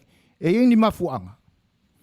mo le akili le lei e ala o nga me iai kula fongo ia akili le lei e le kula fongo e pai el Malo ngai e le anga Nga kula fongo ke inga ia le lei akili mo le kumu e manatua la e mako o le e lamal to mai o trata ye ne pai el Malo tanga ko le ele o ese me ko le la ko ke makal e la ko ke makal de se o to le ko pa lo ko pa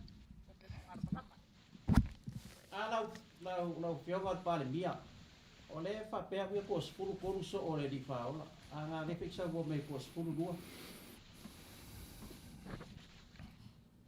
e spulu lua e malapua e spulu e siya kung kokele e spulu lua po spulu e siya kung kokele au so na ka ya e malapua siya o ya pe mas so o Yesu o kai mi va fa sa ka ulai.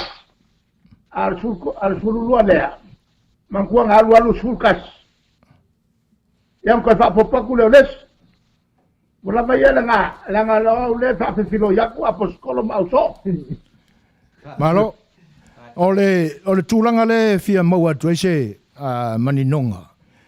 O le tūlanga le i lau saunanga o le a tau fia le whaonga ina tangata o le atunu o le Facebook. O le ase mafuanga onga i lo fina ngalo le vaenga. anga ko kilo ya so umai mo le upu maka nga la pota na ngamo upu maka nga la la ya kuwa mana ko upu le sa la po mai ya ka ai bulbulia no ka pingo kongo le o le tato pa me tino ga be mo fala ko mo fa fa la la pona nga la yo nga o e fa nga Facebook ele tu se la ko go e alu ko nga go fo ile fa le go o nga e te lo uma mela la ko ke Talanoa pa ya awa nga pa sa ka nga ba ye mori e kula fongo il fa ka wa nga kangaka o so kula fongo lo pa ya po pa el Malo Ia, ai, o le foi e fa pea mai tangata o le lato wa ia tau o le freedom of speech.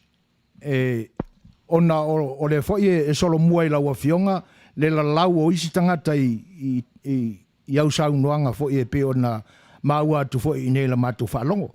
Ai, o le ala tūlanga o le a whapito tasi ai le whai unga le la Afioga ai o le foi fa pea mai tangata o le nai whai e la Afioga le tūlanga le.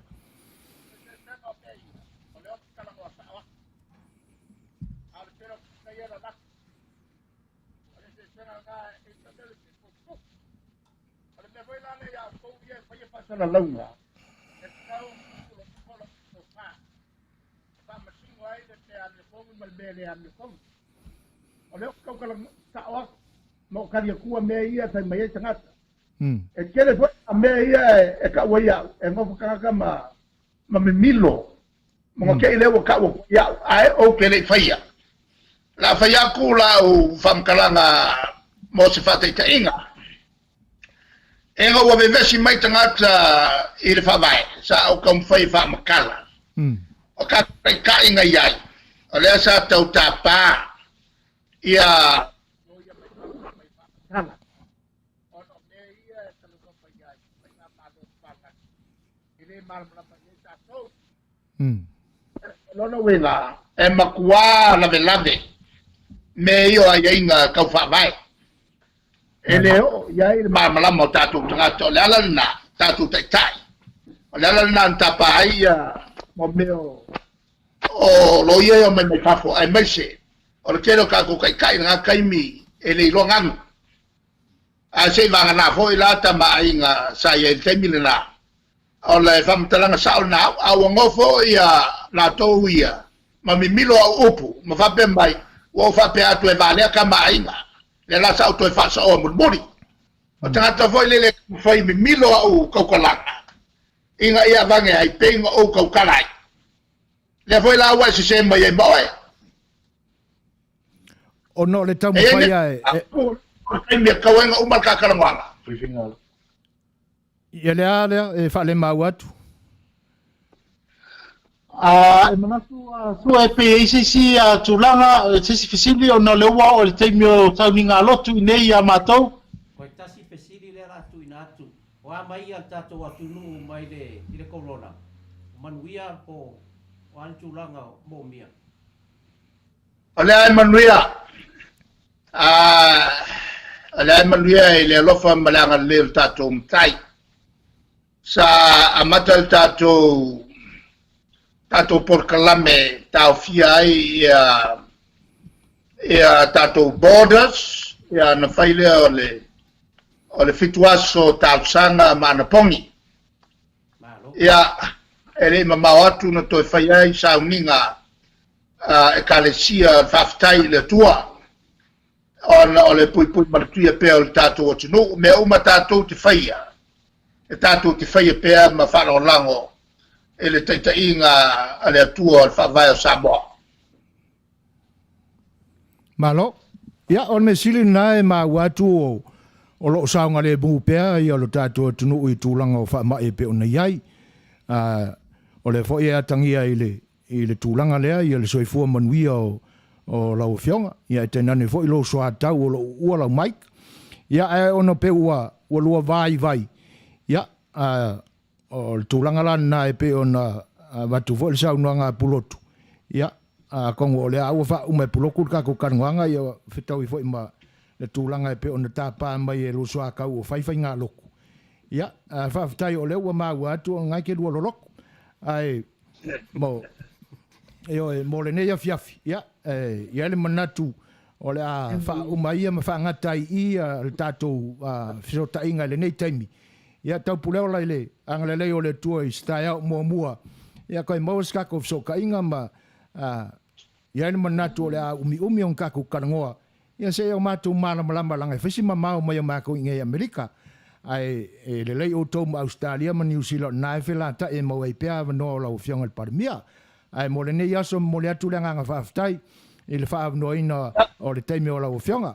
Ia, ai, watu ia e wha mai I sau nanga. Ia ona tātou tau ma vai ai lea. Bada ngang whaarolo.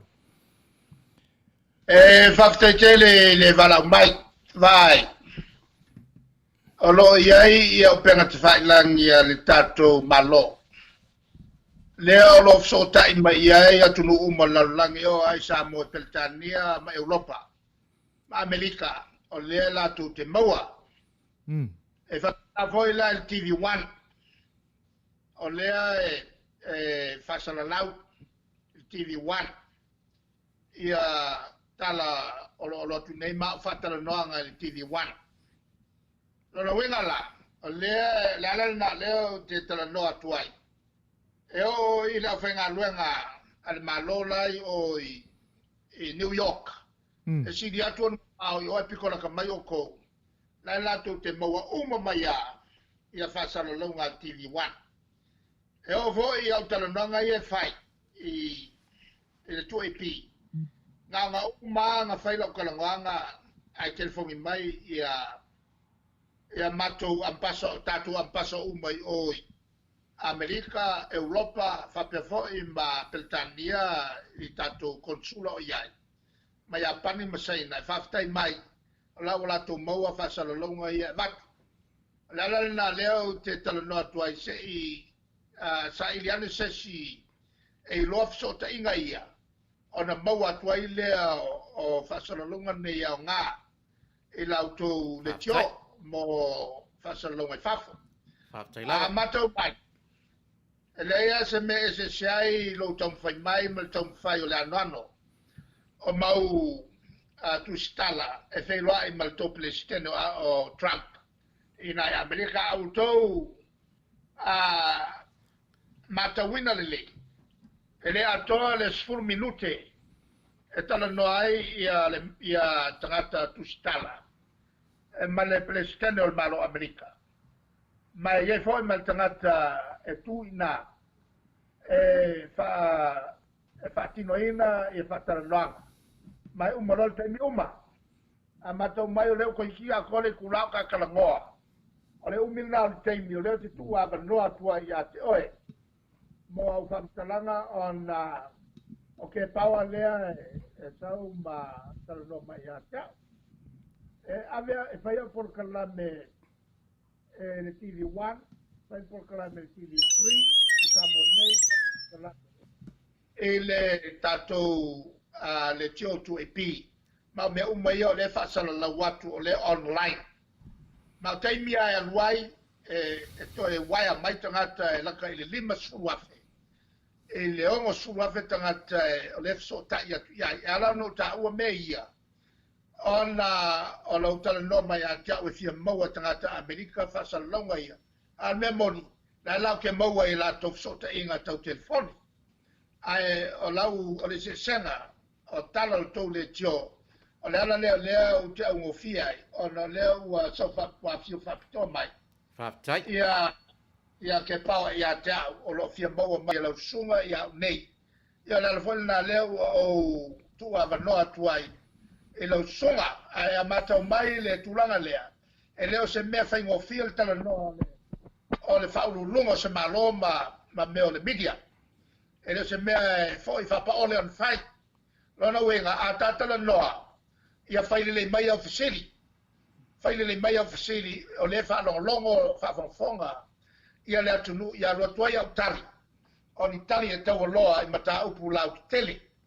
O le tulanga fwoi le tau te whaalongo ai le agoago le la pisi le arua kuingei. Ia kuku le loko lau koko wha. E le whaia se Malo. Mai kai se Malo le anga mea i e whalele iai le atunu nei. Ia e mesa fwoi le tau tutu i tulanga. O le mulmulitai o le Malo i Feagai o le atunu. O le tulanga na e le whapea o le a vaku la fonga le mafofau. O lo whaine e tangata mai a te au ma lo u tau mwhai o te ono sa ia. Kou ke whakaikai mai ai. Whaikawinga ai lo tangata. E le whafonga Samoa. I ina. O isi fo i o kanaka ngeo whaife au. Ia ma tangata o whakumkumunga a inga. E le atunu une nei. La na ata Talanoa e manatua le lei o le Talanoa mai le tai o le Malo Samoa. Pe o tulanga le na leo ki kalangoa kwai o ke lea makua foi. Ngi mea whakauwa e ala o kalia kun ka upungei. O wale tali. Arko ke leo i la tau o lo whanga i Malo. O le usu. Ma o le ke leo le ngangana o lo whanga. O le mkwa maka ngā upu ia la tau te whaia. Mai ole tele no nawa ia filio le Malo nei e le tulanga e le fia vai ne mele lei o lo fai al tato Malo al ka ko Malo marka kai o le Malo e mo kwa manga ia ma fa lo longia e Malo tele a fia Amerika sainga Japan New Zealand Australia o le tulanga le mato va fa lo la ma le venga o le finangalo le Malo i lumo le Malo o fatas Malo. Tulanga lena. O leo te tu lalo to I lo sunga. Ono leo ke va ya ku fa kulanga nga mengo ofisili. O ngisi ofisili le fa lalo. Ia ma o le fa unga na tato proclame au te moriatu fa malo fa malu lo fo I lo sunga. Fa lo mai wa to malo siat. Ia tali atu ia te oe. O nge o ke tia menos tua. Ai e so tuna.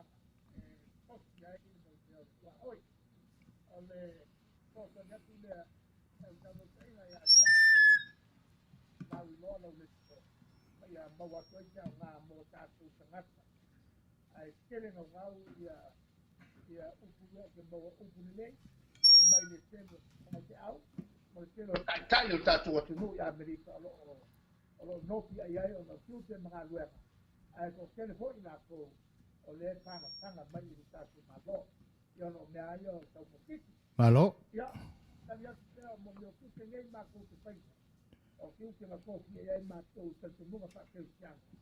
Kofi ai matou le tu ele wha ka pepe inga langa wha kingo mako ngā luega. Ia mo me o kele ngei a pia ki toi fua mai pamia. Ftai. Ia. Tai fua. Ia. Tono naua. Whaafonga pa i o le tātou no o lo mai mo mai. Ia I tūlanga e pe ona. Ia I fo ele nei a fiafi ma le Talanoaga ma tai o le tātou malo tuto tasi Samoa. Ia. O le awa o tau whaafonga iai. Ia mai. Wha malulua tu foi I le pai o le atunuu I au tau wha fisili na tu ina mai ia ona o le mwhai ona o mātou pai atu iai ona o le tūlanga e pe ona iai le wha taltananga foi le neia fiafi ona le wha nati o le teimi ia e pe ona wha tapula aina mai tai foi o le atunuu wha malulua tu ai la I au tau whenangalo e pe ona wha lia ia mai o le tau puleo la foi lumanai ia ai fa masino mai lava o Samoa e le tūlanga foi o fa taltananga I le nei fiafi ia ma lautou fa fonga anga ia I tūlanga e pe ona iai fa malulu atu foi I sau tau fa fonga mai ia I tūlanga e pe ona iai le lava na mātango fie le amatanga ia wālua lava pe ua fai mea ika le kamaroa ia fa masino mai ai o Samoa tūlanga o winga ma le ale fa pea I lautou fa fonga anga 5 minute te ai nei le tūlasa fulu tātou sen tātou pese le vavai foi ia ona tātou fai me fa solo ai le inisi fuanga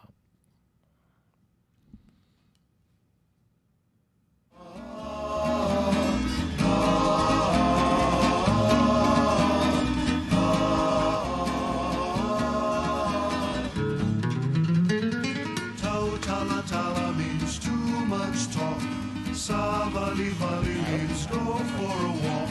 Talanoaga te oe means I love you. Take it easy, fai le mu. Tala means too much talk. Valley means go for a walk. Talanoaga te oe means I love you. Take it easy, fai le mu. Wa Malielegaoi. Malo, ele fai so loto, ai tu lo fina malo. O ese malapanga e pena tamasalia, talo fai le umala fai ma mea fai ngata. Sue le popolonga le fia maua le saula tonga, e te talia o moonga. Wese malapanga e tena tamasania Talo fai le umala fai manea fai ngata Usu e le popolonga le fia maua le saura tonga Pe te talia o moonga Wa Malielegaoi Alane I le malo Ele fai so loto Ai tu ulo fina ngalo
Ia, o le nā ua longo maua mai lau tō whaafonga anga, ia le whawhiawhianga fo ia le ava, pe ona tuina atu a wā fo le swinga, ia o lau whita whaafonga mai Samoa ele nei vaenga o le pō, a o whaawau e pēr le tautua le siufonga le tai o fau, o le ua savale vole atu le tatou te mitoi 2 minute o Natale o le sifulu tasi. Ia, pe lava o na maua mai le amatanga, ia le whaalau ilo aina atu o le nei whelo inga ma le tai o le Malo. Ia, pe o na so tai e le fionga a Pulotu, ia manisi fo i o lo i le atu nuu, le alana maua mai ai le nei vaenga, ia pe o na o tau mori mawina i le nei pō. Ia, la atu ia e lau fionga Pulotu, ia fai sau nuanga i le atu nuu a whaafonga. Ia po la foi so manatu iai i tūlanga ma ale o le finangalo le tamalo e tusai ofisili na tuine iai. Ia whaafitai lau fionga suefuaina foi e tusai ma le nei foi avanoa foi ia malpokalame foi o le nei fiafi foi ia e me se foi o se avanoa matango fie foi wai ele lau iloa foi na maua se avanoa e Talanoa Ma Le Taitai o le Malo, ia pea foi o le ona fofonga le teimi ua sola. Ia e whamasino a oe Samoa, o i tātou lava i o le media e neutral lava. Ia a tātou tanga i foi i whaatalanoanga foi o nei atu nuu ma le presidente. Ia e sasao mai foi nisi teimi ia le presidente foi ma le tūlanga foi o o e lava fo ia tūlanga o whaatalanoanga. E whaapena pa le fisowa i o meo tūlanga whaaporkiki. Ia e whaafitai fo i lo papale i le neipo i tūlanga fo i o le neia fiafi. Ia o te manatu. Ia a tonu ua a ina uma ia i tātou le neipo fo i se tūlanga fo i ua saunoa i aile taitai. Ia e mai se fo i o tūlanga fo i o le anganga lava ia i tātou ina ia mbaua le avanoa e tātou te whaafofonga ai ma tātou whaalongolongo i lo tātou tunu upele o Samoa e awalatu le i lo tātou taita. Ia ai, o nisi fwoi taimi ia e leo tasi le futia ma le umele pe o le fwoi alanga upu ai manatu. Ia, o le taunu unga lava o lo o Manuia me uma le anga leo le tua o lea ua ma watu i si unga. Ia, o lo o Manuia le atunu o Samoa mai tūlanga fo i o whaama. Ia, au te masalo. Ia, e fo i nisi fesili masalo e pe ana whai atu fo i le taimi o tea. Ia, o fesili atu sa.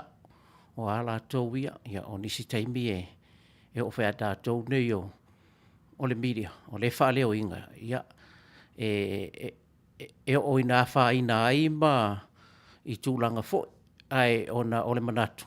Mai pauna i o awala e wha leo ai se fina ngalo le atunu fo i o lo au mau papa au nei i Amerika nei a meise vaenga umar kalope nei lau langi lo o tuele nei wha asalonga. Ia, o si au ia lea tali atu. Malo, whaaftai Pulotu. E pe fōringa mai i salo wa ita ia le Palemia i vaenga o mea e tutupu mai nei le atunu uleno tau mwhai u te fasili atu iai. Wai pese e ngalo i le Palemia. E lua ai tū o se whaamsinonga o le tū lango ia ma le tū te. E pe fōringa mai la e fau i le whaalfonga Tuilaepa. Se Talanoaga ua avatu ai ni manatu e pe e te i le mea olo iai lona finangalo.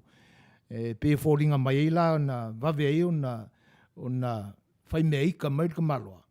Ia, ai sa taua na toa. Ka wanko koa mai pea ia ma tā pena mai. Ia, e tūlanga whapea. O fisili fo ia no o fisili ai. O leo te fisili tonu ai tūlanga ia ma ale le finau e fo inisi o le atunu. E peila o le kaumawhai e kapere Facebook, ia, o tūlanga ia e pe ona tau mi ai a vaenga o langa nuu i pili e tolu sa fiakelangi fisile whai ai. Ia, ai ona ua vave fo ona tuatu i aile avanua i nisi o fisili.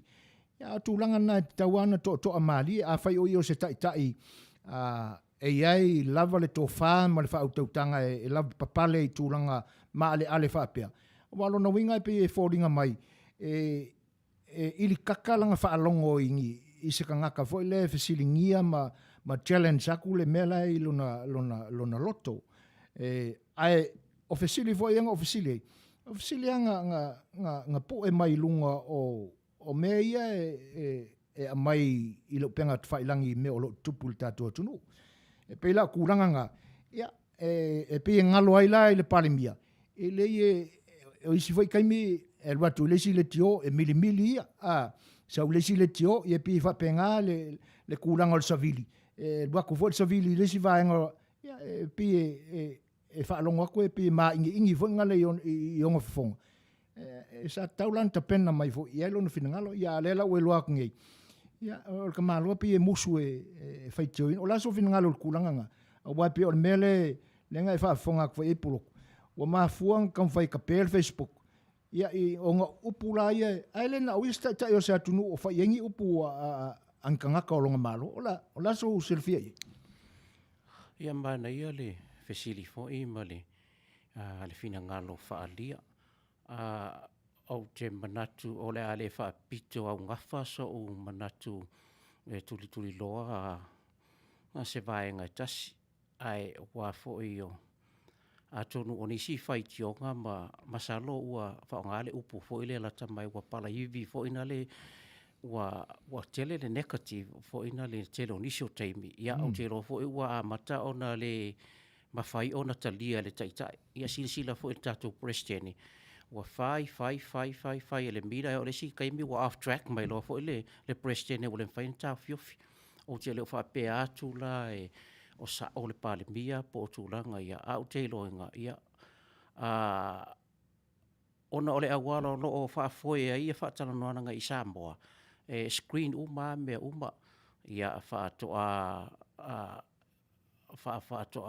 live ai le i tu langa i lau tau mai tau atu ia ai e fa fitai lava i lo papale fo i malo ono sa wa ana fai mai fo i ai watu lunga ia lono ia wa motu tatou live ia lo fa fonga le tunu alo mai o mori mawina le tunu o lo fa masino le tunu i nei mea uma ai o le langona ia e fa fitai o lea masalo se sta ia o iluma ia le a solo lei me uma fo i matula uma masalo le i expecting fo i ele Afioga le Palemia nisi nei fesili wa na tau ba ua tua fo i nei ni fa pe fesili tu fesili sa fesili fo i Australia ma ni usile wina fa polokiki ma me uma ia o lo ma ale nam ta up ana ta fa ngai na fesili na pone e uma tala nganga le amtanga e fa tai o lena maua sia i tūlae Talanoa Ma Le Palemia ia ai talton o le se te mio mua foi o le masalo foi le masani ia i ta ua Palemia a masalo le ta i Malo ia ai fa tai lava foi mo le nei fiafi matula o mo fa sau nga Samoa ia fa malia foi pola sau fa fonga nga Samoa ia o le tūlanga la volta mo fa ia tu ini ma volta tu so ta inga ia mal mam lamo i ta to lo au mau ia tu i fafo Malo, whawhtai. Ia tūranga nā e pe tau langona i fwoi whanau noa i awai e pe la ona whai mailo na whenangalo.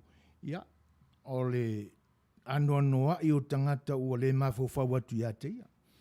Ia le whai atau te whaalonga mau tātou maua. Ia, i ana la fonga fwoi e whaakusa ia ka ngaka i mangu ma ia le lai pe e whauringa mai ene manatu.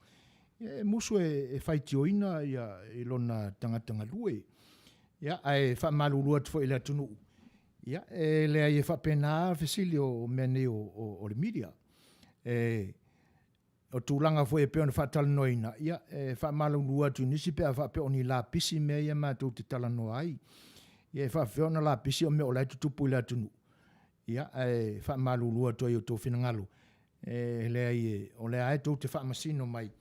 Ia, ua pei ua whainga tāo na talia e le tamaloa fesili o na sa whapea ai o le a pei nei au unanga ia ma le tele o nisi le tio e whamasi si ma mili ngi fesili whaiak ia le e se ale tamu tau e se langa vale. Ia e pe ona o tō whaafonga mai e le ni pō. Ia ai, ele manatu. Ia o le a tātu le tātou pesele tasi. Ia a mai ala le tātou pesele. Ia ona whai atu leo nea mātou upu whaaiu. Ia e tau alunga i fo le tātou mawhtanga le ni pō.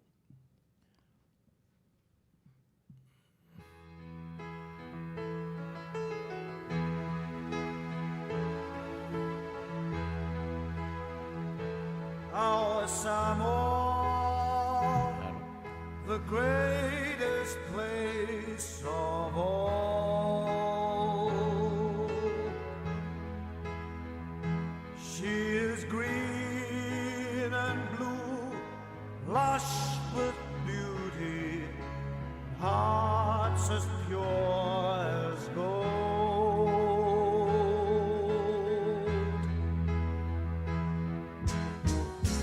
Touch someone with tears of joy. Touch someone with smiles of love. Oh, what happy feelings from such happy people.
Tolu ne minute te Aiono se Lupematasila.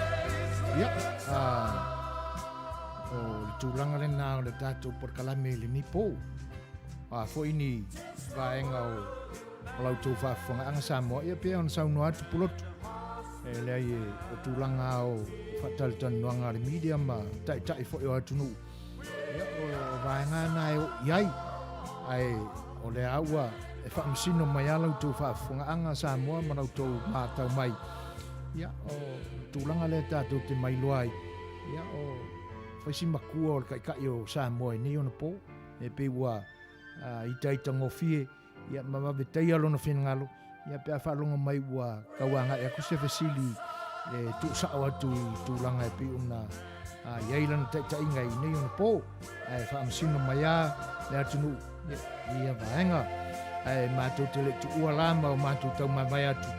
Ia fa malulua tu foi lau tu fa fonga Samoa ai te nane foi o tau manga o nei por kalame pe ono ua mai atu nei a ua pa o papa lau tu fa fonga ia matou te vai maluina o tu finangalo ina ia fale le tua ia e to e fotu ia mo le lumanai ai tatu talo mo le li palemia ia awalo na soifua ia lo fangia le tua ia ma ia mo e lo na finangalo le tulanga e pe una au mai ai tātou le tusa e mese lavo le tusi a iop. Talia e na mea le lei e wha whea mea wha le lei. Ia, le lau wha whonga mai pe u wha le lei lana wha whonga. Anga le tu ato ofisili pe una tau a mai e sona finangalo mala malama se finangalo o se taitai e mamale loto. Ia, e tusa e wha maria i nai, ia le mea ua vai i nai le atunu ui le lei ma le lei. Ya le la wata tu ma ua to ta mai le li ai afa pe fo yo la sa to fa fanga anga mai ma to fa masino mai o tau le ma fo fa sa ma to fa matalanga ya le ana maua ya ya na ta lo sanga na mai ali amatale nei por kalami e o le fa mani ne e atu pe salua ni fa alo longa i upo la fo atu ma fa langi ai la na Afioga ya le foi la ua to sama to ta mai le ya o le ala ua vavenga o ko fa fonga mai e mo to mai tau mai i vaenga o ana saunanga ina ua taialo no finangalo ya ile ita male le fia ile ni fiafi ya ai to oso pele la ya mai vivini pe mo le lo langi nei ya po ai malo ya i tau manga o fainga mea ile tai ya te nane foi ya fainga mea ile ea tātou tuu le tua, ia, so ani mai i mea uma e tātou te mawhati ai. Aore nei po, ia, o auto o ona nei, ia, o sue foina se Suasua, te nani foi o le whaatonu, nei o unanga le whionga atu i le epa, le whaatonu, sunga le li awao, ia, te nani foi, le so ani mai o le whionga, ia, Pulotu, ia, i le nei po, ia, mātou te whaatofa, soifu atu Samoa, soifu ia, mai Manuia po.